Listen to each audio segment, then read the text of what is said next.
turn off the bulb. Yeah, turning the bulb off. ఈ వీడియోలో మనం క్రాంప్టన్ బల్బ్ను చూద్దాం. ఇది wifi smart LED bulb and అలాగే ఇందులో మనకి మ్యూజిక్ మోడ్ అయితే ఉంది, అంటే మ్యూజిక్ సింక్ అయితే ఉంటుంది. అండ్ ఇది నేను అమెజాన్లో 295 రూపీస్కి అయితే పర్చేస్ చేశాను అండ్ ప్రజెంట్ కాస్ట్ కూడా 295 అయితే ఉంది. ఇక్కడ బాక్స్ పైన 999 రూపీస్ అని మెన్షన్ చేశారు. అండ్ అలా ఇక్కడ కొన్ని ఫీచర్స్ అయితే ప్రొవైడ్ చేశారు బాక్స్ పైన. అండ్ ఇక్కడ క్యూఆర్ కోడ్ అయితే ఉంది. సో క్యూఆర్ కోడ్ని స్కాన్ చేసి మీరు అప్లికేషన్ అయితే డౌన్లోడ్ చేసుకోవచ్చు. సో బాక్స్ అయితే ఓపెన్ చేసి చూద్దాం. అండ్ ఇది మనకి 1 year వ్యారంటీతో అయితే వస్తుంది. అండ్ అలాగే ఇది RGB కలర్ బల్బ్ అన్నమాట. సో ఇలా చాలా కలర్స్ అయితే ఉంటాయి. వీళ్ళు చెప్పిన ప్రకారం అయితే 16 million కలర్స్ అయితే ఉన్నాయని చెప్పారు. అలాగే బాక్స్లో ఒక యూజర్ మాన్యువల్ అయితే ప్రొవైడ్ చేశారు. ఇప్పుడు మనం బల్బ్ ఒక ఫీచర్స్ చూద్దాం. లాస్ట్లో ఎలా కనెక్ట్ చేయాలి, కొన్ని ఎక్స్ట్రా ఫీచర్స్ అయితే చెప్తాను. వైట్ ఆప్షన్ సెలెక్ట్ చేసుకున్నట్టయితే మనకి ఇక్కడ 2 కలర్స్ అయితే ఉంటాయి. ఒకటి స్కై బ్లూ అండ్ అలాగొకటి ఆరెంజ్. మీరు ఇందులో ఈ ఆప్షన్స్లో బ్రైట్నెస్ని ఇంక్రీజ్ చేసుకోవచ్చు, డిక్రీజ్ చేసుకోవచ్చు. అండ్ నెక్స్ట్ పైన కలర్ అనే ఆప్షన్ ఉంటుంది. దాన్ని సెలెక్ట్ చేసుకున్నట్టయితే మనకి ఇక్కడ చాలా కలర్స్ అయితే ఉంటాయి. మీకు నచ్చిన కలర్ని అయితే సెలెక్ట్ చేసుకోవచ్చు, చూస్ చేసుకొని పెట్టుకోవచ్చు. అండ్ ఇందులో కూడా మనకి బ్రైట్నెస్ని ఇంక్రీజ్ చేసుకోవచ్చు, డిక్రీజ్ చేసుకోవచ్చు. అండ్ మీకు నచ్చిన కలర్ని అయితే పెట్టుకోవచ్చు. సో ఇలా అయితే మీరు మీకు నచ్చిన కలర్ని అయితే చూస్ చేసుకోవచ్చు. అండ్ నెక్స్ట్ సీన్ అనే ఆప్షన్ కనిపిస్తుంది పైన. దానిపైన క్లిక్ చేసినట్లయితే మీకు ఇక్కడ సీన్స్ అయితే ఉంటాయి. ఇది ఎలా వర్క్ అవుతుందంటే, సపోజ్ మీరు స్టడీ సీన్ పైన క్లిక్ చేశారనుకోండి. సో ఇక్కడ మీరు చదువుతున్నప్పుడు ఎలాంటి లైటింగ్ కావాలో అలాంటి లైటింగ్ అయితే అడ్జస్ట్ అయితే అవుతుంది బల్బ్ అనేది. సో ఇప్పుడు వర్క్ పైన క్లిక్ చేసినట్టయితే వర్క్ తగ్గట్టు లైటింగ్ అయితే అడ్జస్ట్ అవుతుంది బల్బ్ అయితే. మ్యూజిక్ పైన క్లిక్ చేసినట్టయితే ఇది మనకి మ్యూజిక్ సింక్తో అయితే వస్తుంది. సో మ్యూజిక్ ప్లే చేసినప్పుడు దానికి తగ్గట్టు అయితే డిస్కో లైట్ లాగా అయితే వెలుగుతుంది బల్బ్ అనేది. అండ్ నెక్స్ట్ ఇప్పుడైతే మనం రూమ్లో మనం నైట్ టైంలో మనకి బల్బ్ కలర్స్ ఎలా కనిపిస్తాయి అని చూద్దాం. సో ఇప్పుడు రెడ్ లైట్ చూడొచ్చు ఇక్కడ మనకి నైట్ టైంలో ఎలా కనిపిస్తుంది అనేది. ఇది నైట్ టైంలో అయితే రికార్డ్ చేస్తున్న వీడియో. సో కొన్ని కలర్స్ అయితే చూద్దాం ఎలా కనిపిస్తుందో నైట్ టైంలో. ఇది బ్లూ కలర్. సో మనకి బ్లూ కలర్ చూడడానికి అయితే ఇలా కనిపిస్తుంది మనకి రూమ్లో అయితే. అలాగే పర్పుల్ కలర్ చూసినట్టయితే ఇలా అయితే కనిపిస్తుంది. అండ్ నెక్స్ట్ మనకి పింక్ కలర్ చూద్దాం. సో పింక్ కలర్ చూసినట్టయితే మనకి ఇలా అయితే కనిపిస్తుంది. కొంచెం బ్రైట్గా అయితే కనిపిస్తుంది పింక్ కలర్ అయితే. అండ్ గ్రీన్, బ్లూ, సో ఈ కలర్స్ అయితే ఇలా కనిపిస్తుంటాయి. అండ్ ఇప్పుడు మనం బల్బ్ని ఎలా కనెక్ట్ చేయాలో చూద్దాం.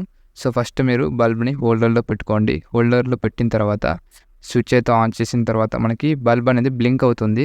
సో మీరు టెన్షన్ పడకండి. వన్స్ మీరు కనెక్ట్ చేసిన తర్వాత బల్బ్కి అప్పుడు బ్లింక్ అనేది ఆఫ్ అయిపోతుంది. సో ఫస్ట్ మీరు ప్లే స్టోర్కి వెళ్ళి మై క్రాంప్టన్ అప్లికేషన్ డౌన్లోడ్ చేయండి, లేదా క్యూఆర్ కోడ్ స్కాన్ చేసి అయినా డౌన్లోడ్ చేసుకోండి.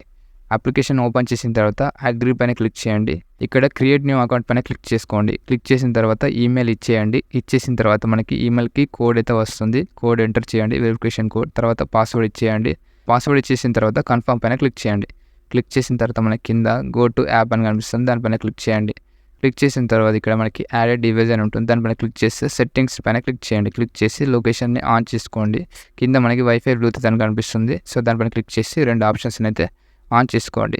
ఆన్ చేసిన తర్వాత ఇప్పుడు బ్లూటూత్ని అయితే ఎనేబుల్ చేయండి. ఎనేబుల్ చేసిన తర్వాత మనకి బల్బ్ అనేది క్లియర్ అవుతుంది. సో ఇక్కడ బల్బ్ కనిపిస్తుంది మనకి పైన. యాడ్ పైన క్లిక్ చేయండి. క్లిక్ చేసిన తర్వాత లైటింగ్ ఆప్షన్ సెలెక్ట్ చేసి వైఫై లైటింగ్ సెలెక్ట్ చేసి మీ వైఫైకి అయితే కనెక్ట్ చేయండి. వైఫై పాస్వర్డ్ ఇచ్చేయండి. కన్ఫర్మ్ పైన క్లిక్ చేసి నెక్స్ట్ పైన క్లిక్ చేయండి. ఇప్పుడు మీ బల్బ్ అనేది కనెక్ట్ అవుతుంది వైఫైకి. సో ఇప్పుడు మనకు బల్బ్ అనేది కనెక్ట్ అయిపోయింది. సో పేర్ అయిన తర్వాత వన్స్ మీరైతే యూస్ చేసుకోవచ్చు. ఇలా వన్స్ పేర్ అయిపోయిన తర్వాత మీరైతే యూస్ చేసుకోవచ్చు, అడ్జస్ట్ చేసుకోవచ్చు బ్రైట్నెస్ని. అండ్ మీకు నచ్చిన కలర్స్ని అయితే పెట్టుకోవచ్చు. ఇప్పుడు బల్బ్లో ఉన్న ఫీచర్స్ అయితే చూద్దాం. సో సీన్ పైన క్లిక్ చేసినట్లయితే మనకి మీరు మీకు నచ్చిన టైంకి అయితే అడ్జస్ట్ చేసుకోవచ్చు. బల్బ్ని ఎప్పుడు ఆన్ కావాలి, ఎప్పుడు ఆఫ్ కావాలని మీకు నచ్చినట్టయితే సెట్టింగ్స్ అయితే చేసుకోవచ్చు. అండ్ నెక్స్ట్ మనకి బ్యాక్ వచ్చి కింద ప్రొఫైల్ పైన క్లిక్ చేసినట్లయితే మనకి ఒకటి గూగుల్ అసిస్టెంట్, అలెక్సా 2 ఉంటాయి. సో మీకు నచ్చింది సెలెక్ట్ చేసుకోండి. నేను గూగుల్ అసిస్టెంట్ సెలెక్ట్ చేశాను. సెలెక్ట్ చేసిన తర్వాత లింక్ విత్ గూగుల్ అసిస్టెంట్ అని ఉంటుంది, దానిపైన క్లిక్ చేసుకోండి. క్లిక్ చేసిన తర్వాత మనకి ఇక్కడ గూగుల్ హోమ్ అప్లికేషన్ అయితే డౌన్లోడ్ చేసుకోమంటుంది. మీకు అప్లికేషన్ ఉంటే డైరెక్ట్ ఓపెన్ అవుతుంది, లేకుంటే డౌన్లోడ్ చేసుకోండి. డౌన్లోడ్ చేసిన తర్వాత మీరు మై క్రాంప్టన్ అప్లికేషన్ మళ్ళీ ఓపెన్ చేసి లింక్ విత్ గూగుల్ అకౌంట్ మళ్ళీ క్లిక్ చేయండి. క్లిక్ చేసిన తర్వాత ఇక్కడ కంటిన్యూ అనే ఆప్షన్ కనిపిస్తుంది. సో దానిపైన క్లిక్ చేయండి. క్లిక్ చేసిన తర్వాత లింక్ అని ఉంటుంది, లింక్ చేయండి. లింక్ చేసిన తర్వాత మనకి కనెక్ట్ అయితే అవుతుంది గూగుల్ అసిస్టెంట్కి బల్బ్ అనేది. ఇక్కడ మీకు నచ్చిన రూమ్ అయితే సెలెక్ట్ చేయండి. సెలెక్ట్ చేసి నెక్స్ట్ పైన క్లిక్ చేయండి. సో బల్బ్ ఏ రూమ్ ఉందో ఆ రూమ్ సెలెక్ట్ చేసి నెక్స్ట్ పైన బల్బ్ అనేది గూగుల్ హోమ్ యాప్లో యాడ్ అయింది. ఇప్పుడు మీరు గూగుల్ అసిస్టెంట్ అయితే యూస్ చేసుకోవచ్చు, మీ బల్బ్ని కంట్రోల్ చేసుకోవచ్చు. గూగుల్ అసిస్టెంట్తోనే ఇప్పుడు మీరు కమాండ్ ఇచ్చి మీ బల్బ్ని కంట్రోల్ చేసుకోవచ్చు, ఆఫ్ చేసుకోవచ్చు, ఆన్ చేసుకోవచ్చు. ఫ్రెండ్స్ వీడియో నచ్చింది అనుకుంటున్నాను. వీడియో నచ్చినట్లయితే వీడియోని లైక్ చేయండి, ఛానల్ని సబ్స్క్రైబ్ చేసుకోండి.